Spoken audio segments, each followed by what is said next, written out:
What's up, everyone out there in YouTube, on the YouTube universe? Welcome to my Cowboys family. Once again, giving you your daily Dallas Cowboy video updates. This is a live stream. We try to do it all the time. If you're new, welcome. Hit subscribe, hit the little notification bell so you get our live streams every day.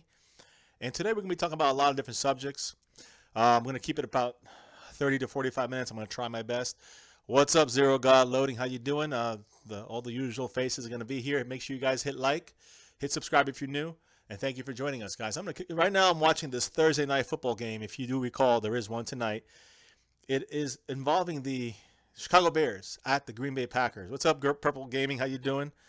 And if you guys have been following this at all, as far as the game is concerned, it's right now Green Bay is winning 14-0. It's a pretty big lead right now for the Packers. But the game just started. Bears just got a first down. So, we'll see how this game turns out. I picked the Green Bay Packers. And we're going to go over the picks for the rest of this week 4 in a little bit. What's up, Junior Muth? How you doing?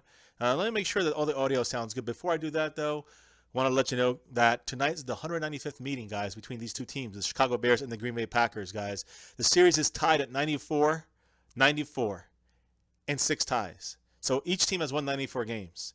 Each team, and there's 6 ties total between them. So that's crazy. And then you think about the point total, guys. 3,335 points for Green Bay, 3,331 points for Chicago. It's crazy. It's crazy, guys. It is like literally a 4-point difference. A 4-point difference between these two teams over like 100 years. So that's pretty crazy that this game tonight, in that sense, it's pretty amazing. Bears are not supposed to be that good, and they're definitely showing it today. It's 14-0 at this moment. Green Bay is winning. Let me go check the audio, guys, just real quick. Give me a second. And as you guys keep joining, keep posting, so I know you're here. What's up, everybody out in the YouTube world, my Cowboys family, guys? Let's see here. All right, audio sounds good on my side, so hopefully you guys are hearing me. And let me run through some of these updates for today, guys. Cowboy updates. I know that's what you guys want to hear. First and foremost, guys, the NFC Defensive Player of the Month. He was the Defensive Player of the Week. He's also the Defensive Player of the Month, number 90, DeMarcus Lawrence, guys. Tank Lawrence. Tank has 6.5 sacks in 3 weeks, guys. That's crazy how good it is. Our best sack guy last season was Benson Mayowa, and he had 6 for the entire year. So already 3 games, and we already have a guy, DeMarcus Lawrence, who has more than our leader last season. And as a team, guys, and we said this last couple of days, the team has gotten 36 sacks last season, 2016. This season, we already have 11. It's crazy. And we had a couple close ones that could have definitely been a couple extra sacks in there. And DeMarcus Lawrence almost had 4 or 5 instead of just 3 against the Cardinals. So keep that in mind, guys. That's fantastic play from through almost a quarter of the games. And it's gonna, the Cowboy defense is looking definitely a lot better than anybody could have predicted so far. Now I wanted to discuss here about the Rams, guys. That's our opponent this week coming up. The Rams are the best team in the NFL on throwing on first downs, guys. They get over 12. I think it's over 12 yards per completion on first down for the Rams. That's pretty impressive. Even if it is the Rams, and it seems they like to throw a lot on first down, the Rams. So let's keep that in mind when we play them this week and watch for that. Even though they're going to show Gurley back there as the guy who's going to run. Again, yeah, exactly, Junior. He should have had 4 against the Cardinals. He missed that one that Carson Palmer threw away. And that's why this game is going to be important for that front line to establish themselves, to get some pressure on Jared Goff. But also, it's important that we stop the run. And again, the Rams, who are not a great throwing team, they're the best passing team on first down, guys. They average 12 yards per completion. That's a lot. So keep that in mind when we play on this weekend with the Rams. I think the same guys are injured on the Rams injury report. But I will say this, going to our injury report, which I'm going to talk about here in a moment, Ezekiel Elliott, guys. The one thing we are a little bit worried about with the Zeke situation, with the suspension and all that, and the appeals and all that stuff, is the fact that his legal team is going to have to actually go in front of a court on October 2nd and argue for him. Is not a very good sign. I still think he has a good chance of not being suspended this season. But the fact that his defense team and his legal team has to show up and argue this in front of the courts, I guess it's not It doesn't happen very often. Let me put it that way. So in that sense, it definitely is not good news for Zeke, going by precedent. But again, you go by the fact that the facts and everything that's going down, it seems like he definitely has an advantage in this whole case overall. But because the legal team has to argue it for him on October 2nd, it's scary a little bit. It definitely adds to the fear of what is going to happen with Zeke the rest of this season. And when Zeke was asked today about the people that he thought that he could have got more than 30 yards on that play against the Cardinals, that first big break that he had in the late in the second quarter, right before the halftime, he had a nice 30-yard breakout run, kind of got him going. They asked if he can get more yards or if they thought he lost a step or he's any slower. He said, "Shut up," and then he said, "No." So, guys, he's not lost a step. Don't worry. And again, guys, could he have gotten more? I watched that play a million times. When he tried to go through Patrick Peterson, number 21 on the Cardinals, to get an extra 4 or 5 yards, and he did. So I think he gave it his all in that play. Anybody who's doubting him now is just doing it because they want to be a hater and they want to make sure that they jump on the whole Zeke is lazy from that interception, the 2 interceptions against Denver Broncos, and they're trying to put that on him, unfortunately. The game right now, guys, Thursday Night Football, it is a commercial. Hey, what's up, man? Snugs, how you doing out there? Sorry I missed you there for a second. Again, guys, if you are new to the channel, please hit subscribe, hit the little notification bell, and if you guys are watching and enjoying, hit like. All right, it helps pass this channel around, the stream around a lot better. So, guys, let me go to the injury report here for the Cowboys. Actually, before I do the injury report, let me just say one last thing. Malik Collins, guys, we spoke about him the other day that he really contributed or helped contribute to a lot of DeMarcus Lawrence's pressure and his sacks. Malik Collins already is halfway to where he was last year for the whole season. He had 5 last year. He has 2.5 this season. So Malik Collins is a major part of that front line, especially being a defensive tackle. You don't get as many chances to rush the way the ends do rush. So for him not only to stop the run, but also put a pressure on the quarterback and help collapse the pocket with Stephen Paya, that's a big time advantage for us and for DeMarcus Lawrence and Taco and anybody else who's on the other side, on the other end. It's going to definitely help them, guys. But I wanted to say something. Malik Collins is currently 10th, guys, all-time in history when it comes to sacks before the age of 23. He's still 22. He's going to be 22 to the end of this season. So all these stats right now, he's got 7 total career sacks. And he's got the leader right now, I think, is like 13.5 or 14.5 sacks. Guys, I mean, he has a chance to definitely get to that number, Malik Collins. And again, that shows the improvement in our defensive line and the fact that we've been able to put pressure on a lot of quarterbacks, even though they've been a little weaker on the offensive fronts. It is a very good thing, guys. A very good thing that we have another guy, not just DeMarcus Lawrence, but we have Malik Collins stepping up. And we're going to have other guys like David Irving when he gets back, and Tyrone Crawford, who has a sack. Tapper, who was inactive last game, he has a sack. And a whole bunch of other guys that's helping our defensive line. Now, let's jump right to the injuries, guys. So to start off this morning, okay, pretty much everybody was at the open practice, the one that's open to the media. Everybody was there except for Sean Lee. I think he was not there. But they said that Garrett this morning said if Sean Lee practiced at all today, it'd be very limited. Same with Anthony Hitchens. Jason Garrett also did say this morning about Jordan Lewis not being on the injury report yesterday. The fact that he was not on the injury report, Jordan Lewis, was a very big sign. Absolutely good news is what he said, that he was not on that injury list. Because, again, guys, we don't want to see Jordan Lewis, who we need out there really, really badly, on any kind of list. I'll get to him later today as far as the end of practice today. Now, guys, so as far as the practice was concerned, Stephen Paya was not at the open portion today, and neither was Sean Lee. Sean Lee, Nolan Carroll, and Chidobe Awuzie were said to would probably be very limited today at practice. Sean Lee only did some rehabbing with his hamstring on the sideline, so he wasn't really involved in anything on the field when it came to the hitting or anything like that for today's practice. He was working on resistant cords while the team practiced indoors with their team, closed practice away from the media. So he was not working with the team today on defense. He was just doing his own stuff, which, again, not the best news. At least he's out there, which is good news. He is limited, but at least he was out there, rehabbing himself back to getting into playing shape, hopefully in time for this game against the Rams. If not, well, we're going to need Justin Durant, guys. So let's see here. Everyone at Cowboys practice was at practice except for Sean Lee and Stephen Paya. Stephen Paya with his knee. Again, the managing of his knee, guys. We know this is going to happen with Stephen Paya. He'll be fine for the game. He should be fine for the game. Sean Lee, he's the big question mark, guys, with his hamstring. And here's the thing, guys, and this is why, I'm going to say it right now, why I'm wearing number 41 again. Keith Smith. I know he's a fullback. I know he's our starting fullback. If you guys recall, when we first got him on our team and he made the team, and I think he was a practice squatter as well, as a linebacker, guys. That's his original position right here, number 41, Keith Smith. He's not a fullback. He's a linebacker. And because of this Sean Lee situation, because Hitchens is not there, because you never know what happens with someone like Jalen Smith. He's still he's injured. He's still working it back. But because of him, because of all these things, because we're so thin at linebacker, Keith Smith, fullback right here, number 41, he's gonna actually be playing some defense possibly. So keep an eye on that, guys. Luckily, versatility is a mainstay of this team that Garrett has put together. I will put that on Garrett, and the fact that he has got a lot of versatile players to interchange in different positions. I mean, this is one of the biggest ones, guys. He's like a jack of all trades, or one of those switchblades, guys, that has everything in it.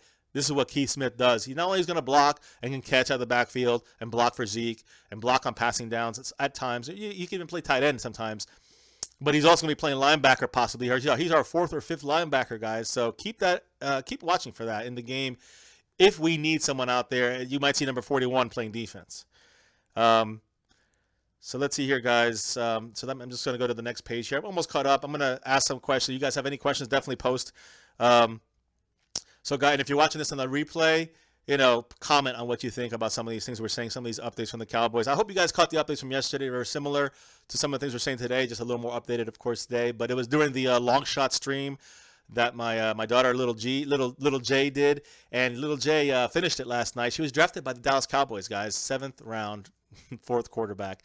She didn't have a very good, long shot experience as far as actually on the field playing. She liked playing it, though. She want to try it again one of these days. And I will say it was kind of fun watching her try to get everything done right. And, you make mistakes, you get drafted late or not drafted at all. At least you got drafted. I'll give her that. So let's see here, guys. And then at the end of practice, there was some injury reports come out. As I said about Jordan Lewis, Nolan Carroll, and Chidobe Awuzie, our cornerbacks, they were all at the media portion of the practice. They were all on the walkthrough in the morning, the open practice. As far as today's practice, though, Awuzie was limited. So he was out there, but he wasn't banging it out there. So he was limited today at practice, which is a good news that he's back again out there, even though he's limited. I think yesterday he didn't practice, today he was limited. So that's a good sign for Awuzie. He's progressing. Nolan Carroll, with his whole concussion issue, he was also limited. That's good news. I don't really like him as a starter, but we need as many cornerbacks as we can out there. So luckily he'll be okay. It looks like he's going to be okay. He's 2 days off the concussion protocol, 2 days being limited in practice. That's a great sign. Believe it or not, Anthony Hitchens, who was going to be limited anyways, was actually on the field and was limited, but he did get to participate with the team, unlike Sean Lee. Now, Sean Lee did not practice. Neither did Stephen Paya, as I already mentioned. They were off the field. They were not with the team on practice for the Thursday evening practice. So, again, Sean Lee was doing rehab stuff with his hamstring, which is good, but we want to see him with the team. That's not a good sign when it comes to him playing this Sunday against the Rams. And Stephen Paya, it's a management issue with his knee. That's why he didn't practice. It's just resting him. Now, I will say that 2 guys were added onto the list, guys, and this is where the bad news comes now. Kevon Frazier, safety, he was added to the list today. Limited practice. Doesn't seem to be that big of a deal, just more of a precautionary thing. He just did pop on there. But the one I'm concerned about is Jordan Lewis, guys. Jordan Lewis is back on the injury list. He was limited at practice today. I do think that it's more of a precautionary situation. Yesterday, he was not on the list at all. He wasn't on any list yesterday. So the fact that Jordan Lewis is on that list now is a little bit concerning to me. But I think out of all the guys, the biggest concern I have is Sean Lee making this game this week. And he's already kind of said that it's going to be tough for him to make it on such a short turnaround, which, again, to me, is a issue waiting to occur, guys. And we need him on the field. We definitely need him on the field. So anyways, guys, if you're out there, let me know what you think. I'm watching this Chicago Bears Green Bay Packers game right now. The Packers got the ball back. They're up 14-0 with 2 minutes and 45 seconds in the first quarter, and it's still rolling on. If you guys have any comments, let me know. If not, hey, listen, that's pretty much it. Not that much news today. Tomorrow we're gonna really do the breakdown of the Rams. Start really breaking them down and seeing what it is that we gotta watch for this upcoming game. I mean, there's a lot of things to watch for. In my opinion, the Rams. They are going to try to run establish the running game with Todd Gurley so they can open up the passing game with their second-year guy, Jared Goff. I do think it's going to be a problem for him if the Marcus Lawrence gets crazy out there, if Malik Collins keeps playing the way he has been playing, and the defense as a whole plays the way they have, I think that we have a good chance to really, control the Rams throughout this game. We saw them preseason. We saw them in an exhibition, in a preseason game, and they did okay against our vanilla defense and our, but we looked like a better team than them even in preseason. And I know it's not everyone's out there not giving it their all, so to speak, or other people that are playing a lot of backups in the preseason. But I will say the Cowboys should be okay with the Rams front line. I think our defensive line can handle their offensive line. I think we could stop the run with our linebackers. Again, without Sean Lee, that will definitely be hurtful for us to not have Sean Lee out there. And then our offense, Aaron Donald, number 98, he's the defensive star on their team. They have good cornerbacks. They have good, a good defense overall. So definitely going to give us a little bit of trouble.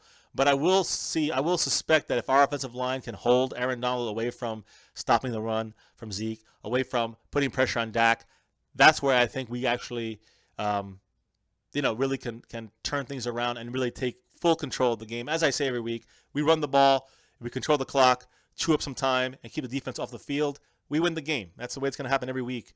You see what happened when we didn't do that against the Broncos. We got beat. So it looks like Junior Muth has a lot of questions. Let me see here, guys. I agree you should have had 4 sacks. All right with the Caps. Rams did not play very good teams. That's very true. Although they did play the Redskins and lose to them. That's the only loss for the Rams has been against the Washington Redskins in our division. On defense, I know. We'll see how their defense is. I think their defense is pretty good. Their offense is not that good, even though they scored whatever points last week, 40-something points against the 49ers. That's why they scored so many points. It will not be the same this week. I will say Xavier Woods, as Junior Muth has pointed out, he's going to be playing cornerback with Ben Wickery. But the fact that Kevon Frazier is a rookie, number 1, number 2, he plays safety. And he's going to be basically our nickel and dime cornerback with Ben Wickery, who hasn't played at all for us yet. He's been with the team for about 2.5 weeks. So it's going to be interesting to see how they fit in there, especially if we don't have a Wouzier or Jordan Lewis or Nolan Carroll. So we got to keep an eye on that. Again, all these guys were at practice. They were all limited. The only one that was concerning to me was Jordan Lewis, that he was added on to that. Kevon Frazier was also added on to that limited practice today. And Hitchens was also limited. The 2 guys that were not at practice, Stephen Paya, which we know is because he manages his knee and they keep him rested. And, of course, the other concerning one, which is Sean Lee, his hamstring. We got to make sure that he's good to go for this game. He said that it's not as bad as his previous hamstrings, but because it's a short turnaround week, a quick week for the Cowboys to play, because they played Monday night and they got to play Sunday afternoon, it might be tough for him to actually play in this game. So we've got to hope we get him out there, guys. Now, I'm going to go over some of the picks, guys, my NFL picks for this week. So let me tell you what I think. Of course, I already said the Packers are going to win this game. That was my prediction.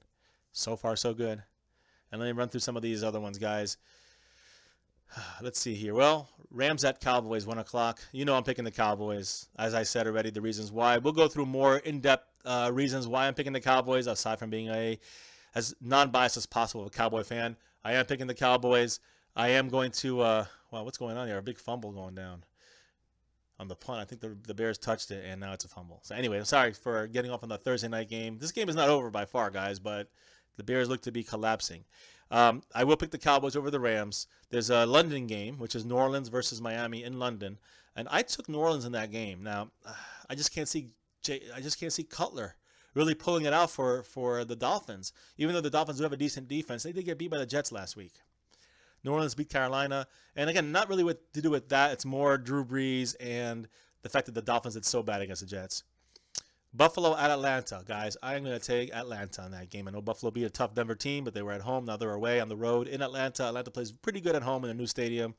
Going to go with the Atlanta Falcons. And Junior Muth just saying, yes, I announced the Trayvon Johnson linebacker that they picked up after Nasacha was gone. They put him on the practice squad, the Trayvon Johnson. So just keep that in mind, guys. I did mention that yesterday in the updates. Next game, Cincinnati Bengals at the Cleveland Browns. And as much as I like to pick Cleveland, they disappointed me against the Colts. So I'm going to take the Cincinnati Bengals this week. They look good against Green Bay, a lot more improved. I think they'll get their first win this week over Cleveland. They're both 0-3. Detroit Lions 2-1 at Minnesota 2-1. Now, the defense usually wins these games. I know I picked Minnesota last week against Tampa Bay, and they pulled it out. But I think Detroit has a little bit better of an offense, more of a high-scoring type offense. So I'm going to look for Detroit to win this game against Minnesota. And again, I don't know what Minnesota is going to be able to do on offense as much. I think they definitely can score on them, but I think it's the Detroit's offense is going to put the pedal to the metal most of the game, and probably, it's going to be a close game, though. I will say that, guys. Division game in Minnesota, but I think Detroit pulls it out. Carolina at New England. I'm taking New England, guys. It's hard to overthrow New England right now for me when it comes to any of these picks. Jacksonville at the New York Jets. And the Jets looked good last week, but not as good as Jacksonville did in London. And I know they usually disappoint, but I'm going to take Jacksonville. The Tennessee Titans, guys, 2-1 at Houston. And Houston, the Texans are 1-2 with the rookie quarterback, and he did some great things, guys. He gave his first game check to 3 women from Hurricane Harvey that lost everything in their house. And so Deshaun Watson, much credit, much love to him. But I see Tennessee, and again, most experts are picking Houston. I'm picking Tennessee in this game. I think Mariota, I think DeMarco Murray. I think that all these guys are going to produce for Tennessee. They have a decent defense as well. Decent, not great, but decent. And I think they'll give enough trouble to Deshaun Watson and the Houston team. Now, the Houston defense will be very good, too, and they're at home.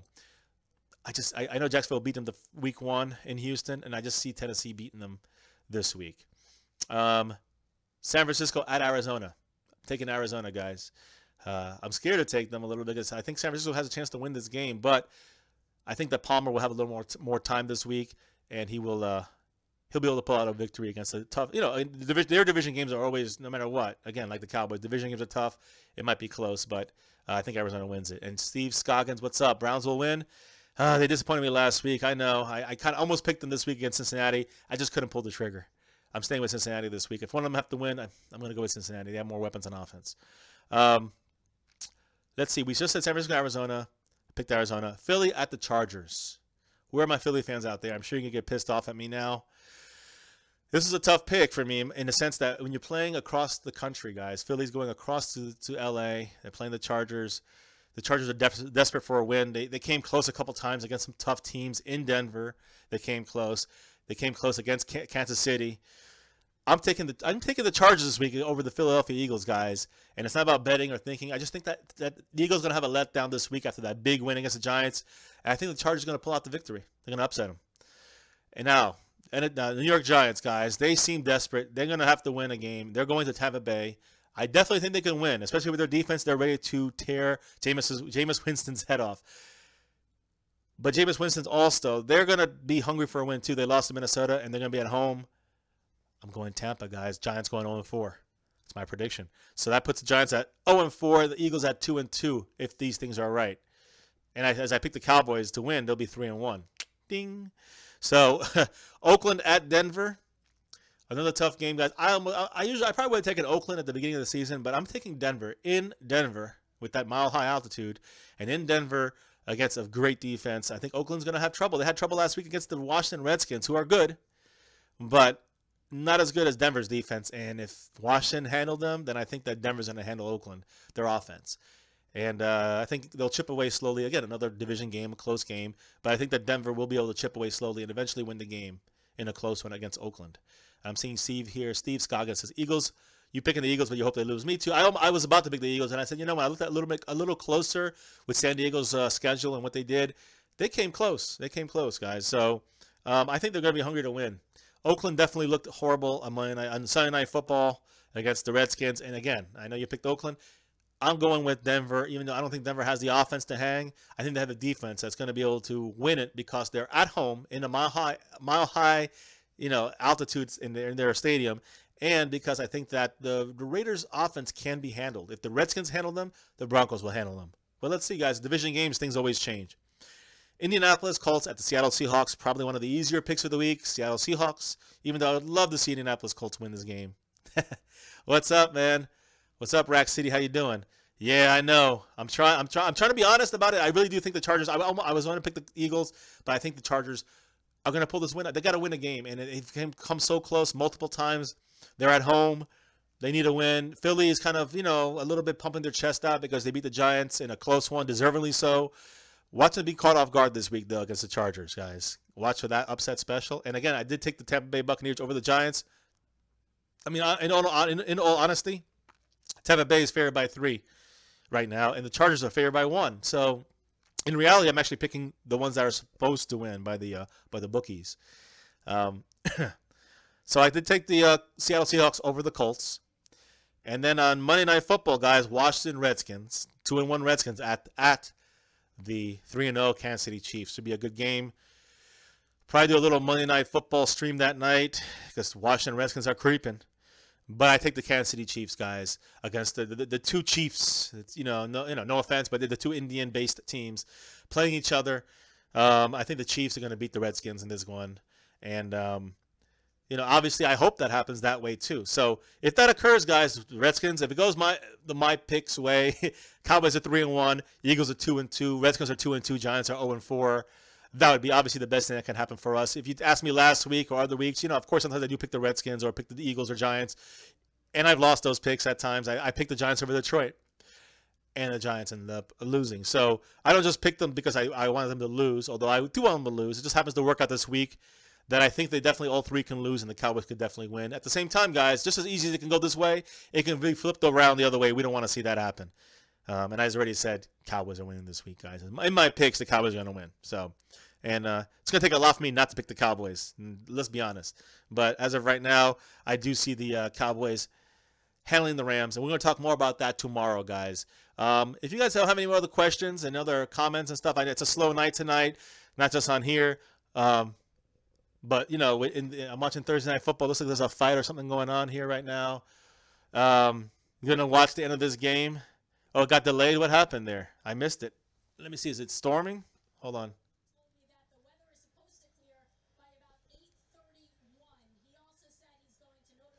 So about 15 minutes is going to be back on, guys, which is perfect timing for me. Unless you guys want to ask a couple questions or ask make some comments about some things, my picks. I see you guys have your opinions.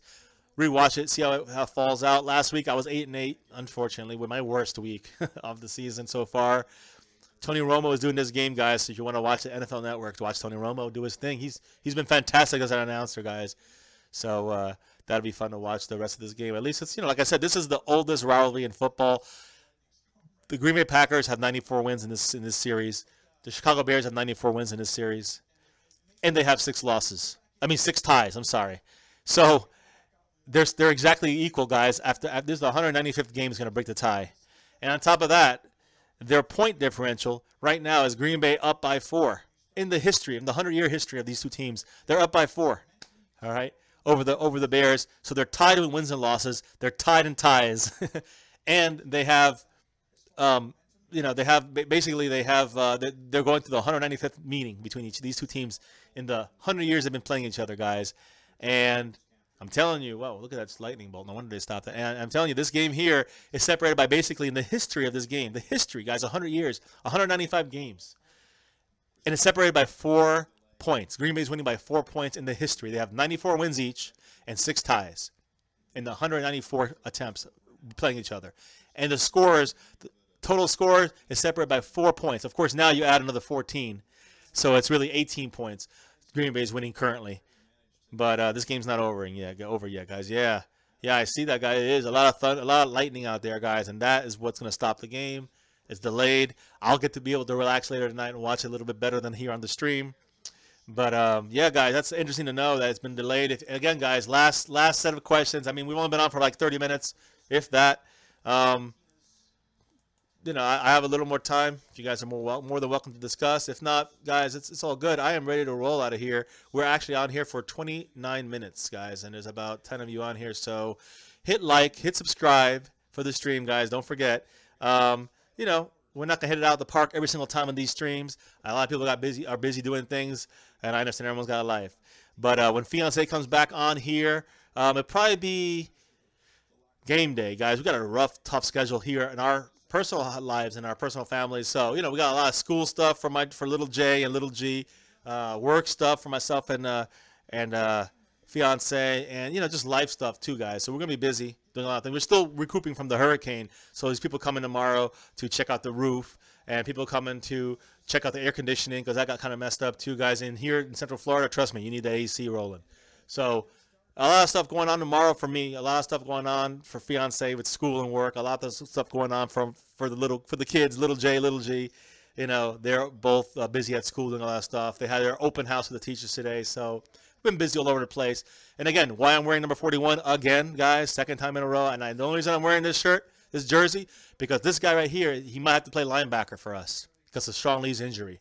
Keep that in mind, guys. As I said in the beginning of this stream, Sean Lee, not in practice, along with Stephen Paya. But we know Stephen Paya, he's a knee issue. It's a management issue.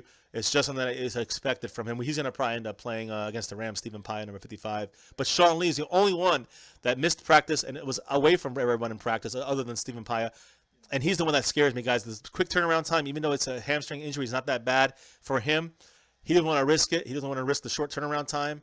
And that's the thing that I'm fearful of. So without him on the field, you might see number 41, guys, Keith Smith out there, our fullback, out there playing defense. Now, if you see him out there playing defense, you'll probably see him playing, 5 snaps at most. You're not going to see him out there too often. But if you see 41 running out there, running out on the field and playing defense, don't be surprised. It's because we don't have Sean Lee out there, and we need a little more depth at running back, and that's where we're going to use this guy right here, Keith Smith. So, again, we hope that we don't have to go that route. We hope Sean Lee can play. But, again, as an insurance backup, we have number 41 who plays fullback and actually started his career in the NFL at linebacker. So, that's good to have somebody who's already experienced at that position, guys.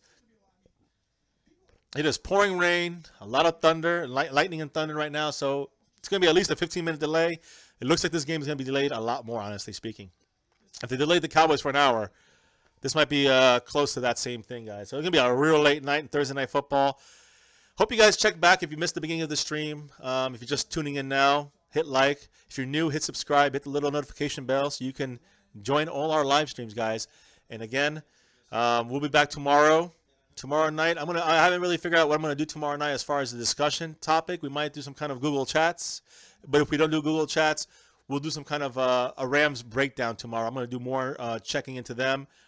And if I can get anybody to speak on here specifically about the Rams game, then we're going to go move over to Saturday, which then is going to have the Madden breakdown, guys. The visual breakdown. You see all these players and what they do on both sides of the ball, and what we're going to need to do to win and what they're going to need to do to win. So look for that on Saturday. Tomorrow we'll do the start of the real breakdown of the Rams. On Saturday night, we're going to do the breakdown through Madden. You can visually see these players and what they do on both sides, but we're going to obviously explore what the Rams can do. And then, of course, guys, Sunday at 1 p.m. Eastern, but check your local listings. The early game, it's the LA Rams coming to Big D, playing Dallas Cowboys, guys. And we're going to do our live stream. We're going to be kicking it off with you guys as well. So make sure you guys come back and check in for the live stream. It's always fun. We go crazy. We were all about the Cowboys, and it's all about passion, guys. So I'm glad you guys tuned in for all the news for the Cowboys and the Cowboys world. If you have any more comments or questions, post them down below in the comments. And make sure you guys hit like if you're watching this right now. If you're new, hit subscribe. And guys, always and forever, you know the 2 words. Go Cowboys! Woo! Thanks, guys. We'll see you tomorrow. Watch all the games. Tell me what you think about the picks. Keep you updated on those injuries. And as always, go Cowboys.